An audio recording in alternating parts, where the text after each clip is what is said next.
बादलों को छोड़ा, मजबूरी में छोड़ा हमने। इनके ऊपर इतने बड़े दाग लगते जा रहे हैं, ये एक बड़ी घिनौनी बात है। आम पब्लिक में ये श्रद्धा थी कि शायद सिरसा साहब बड़े दिलेर बंदे हैं और बहुत बड़े काम करेंगे, लेकिन इन्होंने अपनी प्रधानगी लेने की खातिर सिखों को बेवकूफ़ बनाने के लिए बहुत बड़े जुमले छोड़े। मसलन तौर पे जैसे पहले इन्होंने एक अखबारों में बड़ा चर्चा चली थी, मीडिया में चर्चा चली थी कि एक दयाल सिंह कॉलेज का नाम चेंज करने के लिए इन्होंने कह दिया था कि हम खून बहा देंगे लेकिन नाम चेंज नहीं करने देंगे, जबकि वो नाम किसी सूरत में भी चेंज नहीं हो सकता। सिर्फ इन्होंने सुर्खियों में रहने के आपकी अपनी प्रधानगी देखने के लिए ये सुर्खियों में आए थे, और प्रधान बनने के बाद जो कुछ कार्य किए इन्होंने आपके सामने हैं।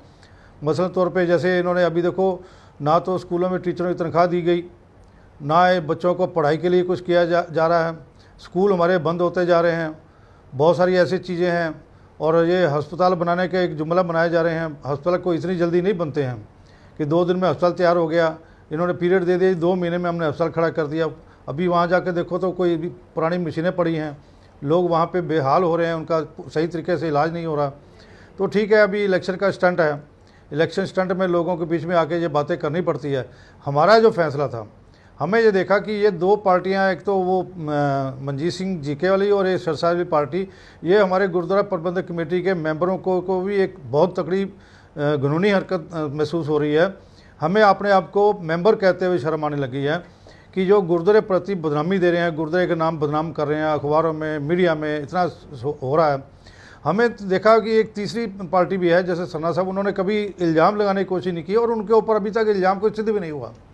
हमने बैठ के मीटिंग की, हमारी एग्जीक्यूटिव कमेटी मीटिंग की है कि क्यों ना हम इस दफ़ा ऐतिहासिक फ़ैसला लें जो कि ये सारी संगत को मंजूर होना चाहिए। मैं चाह रहा हूँ कि आने वाले इलेक्शन में सन्ना साहब का साथ दें और उनको जिता के पार्टी दें। हम नए सिरे से गुरुद्वारा की एक पहल करें, गुरुद्वारा कमेटी दिल्ली की सुचारू रूप से चलाएँ। बदहाली ऐसी क्या देखी, निज़ाम में ऐसा क्या देखा जो आपने साथ छोड़ा? सर, स्कूल में टीचर हड़ताल करके बैठे हैं और ये उनके कोरोना के प्रति, बच्चे जो टीचर हमारे मर गए उनके प्रति कुछ किया नहीं इन्होंने। बड़ा रोने रहने के, उनको पैसे नहीं दिए गए, तनख्वाह दिए गए, बेचारे बीमारी के मर गए, बीमारी का इलाज नहीं उनके हुआ, बड़ा प्रोटेस्ट करना पड़ा उनको। और फिर भी इन्होंने सुनाई दी। रागियों के इन्होंने पैसे पीछे रोक दिए थे, रागियों ने भी बड़ा प्रोटेस्ट किया। रागी, जबकि हमारी गुरुद्वारा कमेटी में बहुत बड़ी ऊंची पदवी पे रागी को हम गिने जाते हैं, वो भी रोज़ पढ़कर कर रहे थे। और स्टाफ की इन्होंने कभी सुनी नहीं है। बस इनको अपना ही है कि मैंने प्रधान बना तो मैंने पूरा शायद राज्यसभा की सीट के लालच के पीछे ये सब करते रहे, हमारे सिखों को बदनाम करते रहे, इसलिए हमने थोड़ा फैसला लिया। सर, जिस तरीके से पिछले को काम नहीं है, आपने बोला कि टीचरों को सैलरी नहीं मिली, स्टाफ का पीएफ का पैसा खा गए, जब अपना घर ही नहीं भर पाए तो दूसरों का क्या करेंगे? जिस तरीके से उन्होंने अब जुमले छोड़े हैं कि शगन स्कीम चलाएंगे, पेंशन देंगे और भी जो काम करेंगे, जब स्कूल इंस्टीट्यूट बंद हो रहे हैं, उनको सैलरी नहीं दे पा रहे, पीएफ का पैसा खा गए, तो आगे ये काम कैसे करेंगे? आपको क्या लगता है? ये तो सबको पता है कि जुमले ही हैं, ये जुमले हैं। ये बड़ी संगत बहुत सियाणी है, इनको जुमले का जवाब दिया जाएगा इलेक्शन में।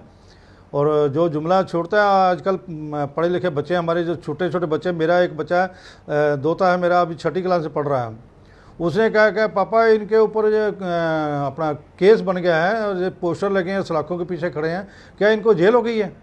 हमने कहा नहीं, जेल नहीं होगी, इनको इंडिया से जाने से, बाहर जाने से मना कर दिया, अब इंडिया से बाहर नहीं जाएंगे।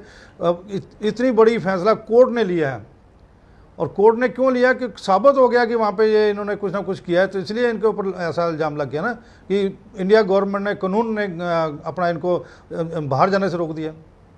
और बच्चों को पता लग गया कि ये सलाखों के पीछे हो गए हैं, अभी हुए नहीं हैं लेकिन पोस्टर लगे हैं, और बच्चे सोच रहे हैं कि शायद इनको जेल हो गई है। सर, आखिरी सवाल, जत्थेदार अकाल तख्त साहब इन पर कार्रवाई क्यों नहीं करते, क्या मतलब? सर, जत्थेदार अकाल तख्त साहब, हम अकाल तख्त के ऊपर किंतु परंतु नहीं करते, लेकिन फिर भी जत्थेदार अकाल तख्त को ये करना चाहिए। हम रिक्वेस्ट करते हैं आपके मार्फत से कि जत्थेदार अकाल से, यहाँ से मतलब अकाल तख्त साहब से, वहाँ से इनका हुक्मनामा जारी किया हो।